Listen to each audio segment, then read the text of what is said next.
Hello दोस्तों, आज है 19 मई 2021 और आज के करंट अफेयर्स की वीडियो में जितने भी इंपॉर्टेंट क्वेश्चन शामिल किए गए हैं उन सारे क्वेश्चंस को एक एक डिस्कस करेंगे। साथ ही उस रिलेटेड फैक्ट्स को भी डिस्कस करेंगे।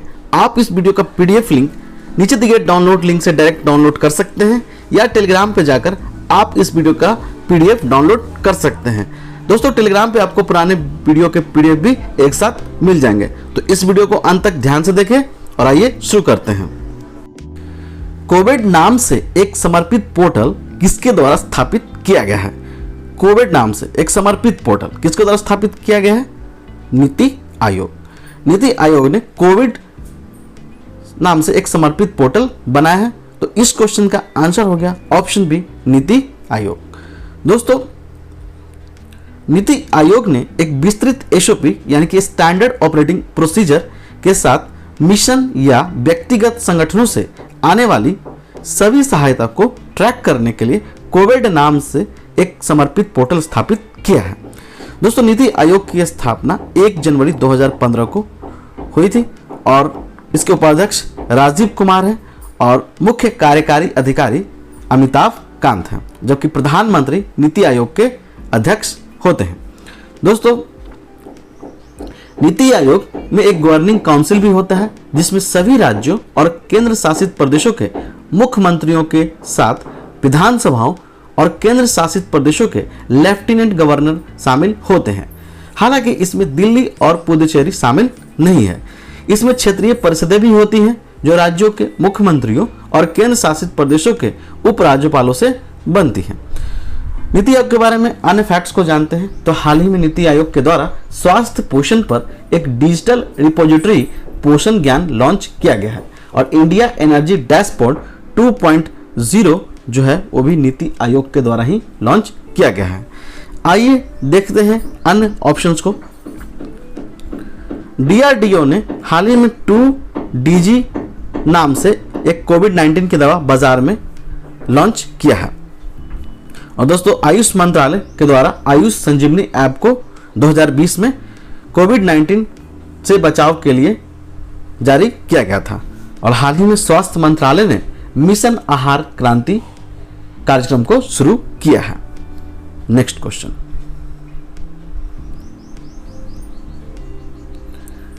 नैमिषा 2021 ऑनलाइन ग्रीष्मकालीन कार्यक्रम किसके द्वारा शुरू किया गया है? नैमिषा कार्यक्रम ग्रीष्मकालीन कार्यक्रम है ये और किसके द्वारा शुरू किया गया है? तो NGMA यानी कि national gallery of modern art, यानी इस क्वेश्चन का आंसर हो गया ऑप्शन है NGMA। दोस्तों, national gallery of modern art ने अपने ऑनलाइन ग्रीष्मकालीन कार्यक्रम 2021 के जरिए एक आभासी संग्रहालय बना रहा है। दोस्तों, यह कला उत्सव कलाओं को सृजित करने और उनसे जुड़ने का एक मंच प्रदान करता है और इसमें पेंटिंग, मूर्तिकला, प्रिंट मेकिंग, वीडियोग्राफी और कठपुतली का खेल शामिल है। और दोस्तों, national gallery of modern art की स्थापना 29 मार्च 1954 को हुई थी और इसका मुख्यालय नई दिल्ली में है। Next question. कौन सा देश 2022 विश्व कप के क्वालिफायर से बाहर हो गया है? यानी कौन सा देश फीफा 2022 विश्व कप के क्वालिफायर से बाहर हुआ है? उत्तर कोरिया। उत्तर कोरिया फीफा 2022 विश्व कप के क्वालिफायर से बाहर हो गया है। तो इस क्वेश्चन का आंसर हो गया ऑप्शन बी, उत्तर कोरिया। दोस्तों, एशियन फुटबॉल कॉन्फेडरेशन ने 2022 फीफा विश्व कप के लिए एशियाई क्वालिफायर्स और 2023 यानी कि एशियन फुटबॉल कॉन्फेडरेशन कप से उत्तर कोरिया के बाहर होने की पुष्टि की है। Next question. किस देश ने अपना सबसे शक्तिशाली सुपर कंप्यूटर सिमोर्ग लॉन्च किया है? कौन सा कंप्यूटर है सुपर कंप्यूटर? तो सिमोर्ग। किसने लॉन्च किया है? तो ईरान। इस क्वेश्चन का आंसर हो गया ऑप्शन है ईरान। ईरान ने अपना अब तक का सबसे शक्तिशाली सुपर कंप्यूटर सिमोर्ग को लॉन्च किया है। दोस्तों, ईरान ने सिमोर्ग नाम से अपना सुपर कंप्यूटर लॉन्च किया है और यह पिछले ईरानी कंप्यूटरों से 100 गुना अधिक शक्तिशाली है। सिमोर्ग सुपर कंप्यूटर का नाम फिनिक्स जैसे पक्षी के नाम पर रखा गया है और जिसे सिमुरग भी कहा जाता है। और दोस्तों आपको पता ही होगा कि ईरान की जो राजधानी है वो तेहरान है, राष्ट्रपति हैं हसन रूहानी और मुद्रा ईरानी रियाल है।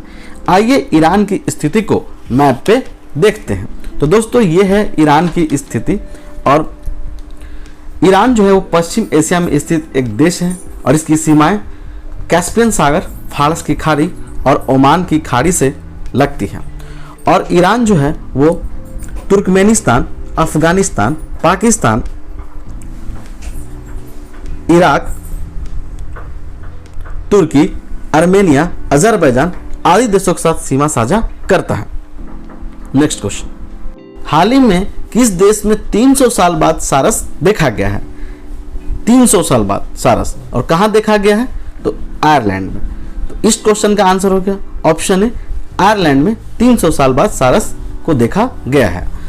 दोस्तों सारस को आयरलैंड में 300 वर्षों के बाद उनके प्रजनन काल के दौरान देखा गया है। लगभग 1700 शताब्दी में आयरलैंड में सारस विलुप्त हो गए थे और ये उथले पानी में प्लेटफॉर्म घोंसले का निर्माण करते हैं।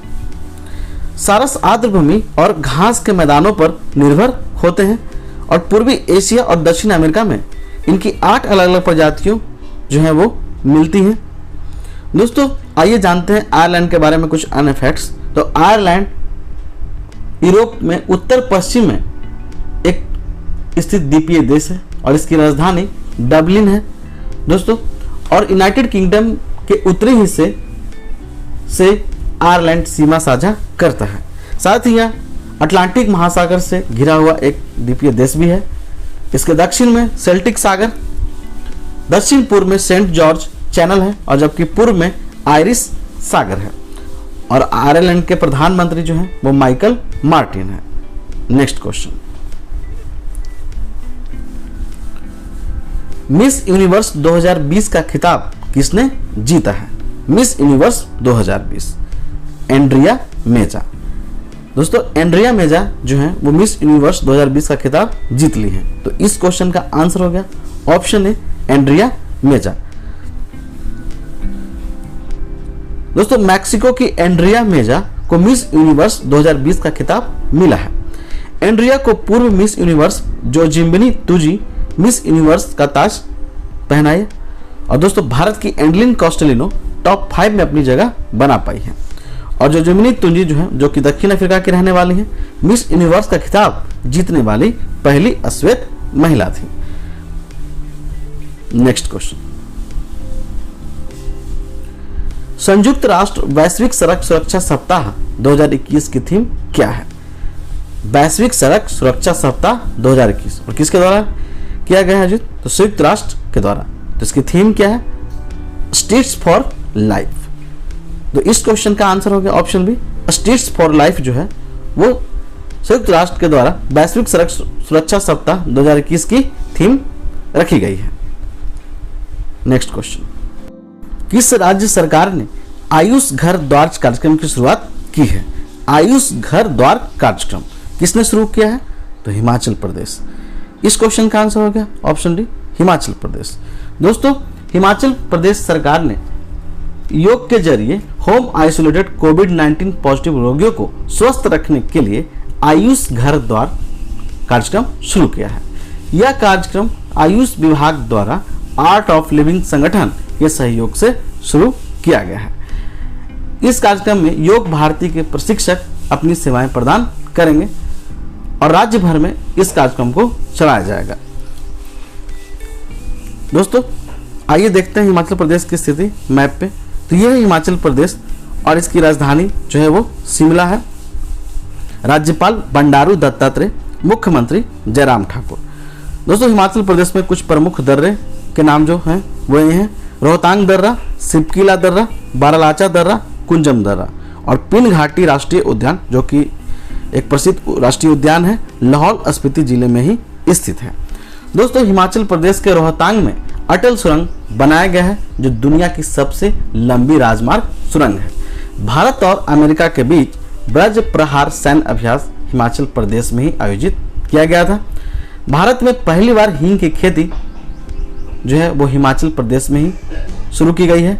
नई शिक्षा नीति लागू करने वाला पहला राज्य हिमाचल प्रदेश ही है और पर्वत धारा योजना को हिमाचल प्रदेश सरकार ने ही लागू किया है। आइए अन्य ऑप्शंस को देखते हैं। उत्तराखंड, तो उत्तराखंड में मगरमच्छों पर टैग लगाने की घोषणा की गई है और जैविक बाजरा जो पहली बार डेनमार्क को निर्यात किया गया था वो उत्तराखंड से ही निर्यात किया गया है। और सिक्किम की बात करते हैं तो सिक्किम में हाल ही में भारतीय सेना द्वारा सोलर प्लांट लगाया गया है। महिला रग्बी विश्व कप 2022 का आयोजन कहाँ किया जाएगा? महिला रग्बी विश्व कप 2022 और ये कहाँ आयोजित किया जाएगा? न्यूजीलैंड। तो इस क्वेश्चन का आंसर हो गया ऑप्शन बी न्यूजीलैंड। न्यूजीलैंड में महिला रग्बी विश्व कप 2022 का आयोजन किया जाएगा। और दोस्तों इस आयोजन में 12 टीमें हिस्सा लेंगी और रग्बी फुटबॉल के खेल में 15 खिलाड़ियों की एक टीम होती है। और दोस्तों चूंकि ये न्यूजीलैंड में हो रहा है तो न्यूजीलैंड के बारे में कुछ अन्य फैक्ट्स जानते हैं। आईसीसी महिला विश्व कप क्रिकेट जो टूर्नामेंट है वो 2022 में ही न्यूजीलैंड में खेला जाएगा और न्यूजीलैंड के विकेट कीपर बल्लेबाज बीजे वाटलिंग जो है वो टेस्ट चैंपियनशिप के बाद संन्यास लेने की घोषणा की है। आइए न्यूजीलैंड की स्थिति मैप पे देखते हैं। तो ये है न्यूजीलैंड। न्यूजीलैंड जो है उत्तरी आइलैंड और दक्षिणी आइलैंड से बना हुआ एक द्वीपीय देश है। और दोस्तों न्यूजीलैंड की राजधानी वेलिंगटन है और इसकी मुद्रा यूरो है। न्यूजीलैंड की प्रधानमंत्री जसिंडा अर्डन है जिन्हें हाल ही में फॉर्चून पत्रिका 2000 की 50 व्यक्तियों की सूचियों में पहला स्थान दिया गया है। और कोविड मुक्त होने वाला विश्व का पहला देश न्यूजीलैंड ही है और ऑस्ट्रेलिया और न्यूजीलैंड को तास्मान सागर अलग करता है। नेक्स्ट क्वेश्चन, एरोस्पेस स्टार्टअप एक्सम और किसने अंतर्राष्ट्रीय अंतरिक्ष स्टेशन के लिए पहला निजी अंतरिक्ष यात्री मिशन घोषित किया है? एरोस्पेस स्टार्टअप एक्सम यानी कंपनी है जो अंतर्राष्ट्रीय अंतरिक्ष स्टेशन यानी कि ISS पर पहला निजी अंतरिक्ष यात्री मिशन को घोषित किया है। किसके द्वारा किया गया है? तो नासा के द्वारा। इस क्वेश्चन का आंसर हो गया ऑप्शन बी नासा। दोस्तों नासा और एरोस्पेस स्टार्टअप एक्सम ने हाल ही में जनवरी 2022 तक अंतर्राष्ट्रीय अंतरिक्ष स्टेशन के लिए पहला निजी अंतरिक्ष यात्री मिशन घोषित किया है और यह पहला निजी अंतरिक्ष यात्री मिशन जिसे X1 मिशन के रूप में जाना जाता है। नेक्स्ट क्वेश्चन, बांस मिशन किस मंत्रालय के द्वारा शुरू किया गया है? कौन सा मिशन शुरू किया गया है? तो बांस मिशन। और किस मंत्रालय के द्वारा शुरू किया गया है?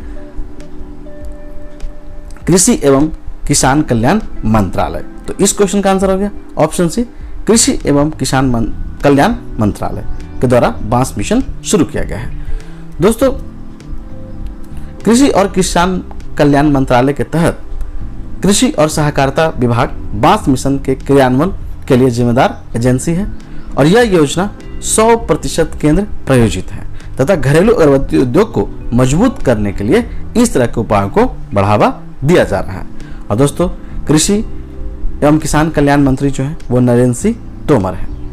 नेक्स्ट क्वेश्चन, हाल ही में किस देश में नोक संस्कृति से संबंधित मृत भांडों में मधुमक्खी मोम के इस्तेमाल के निशान मिले हैं?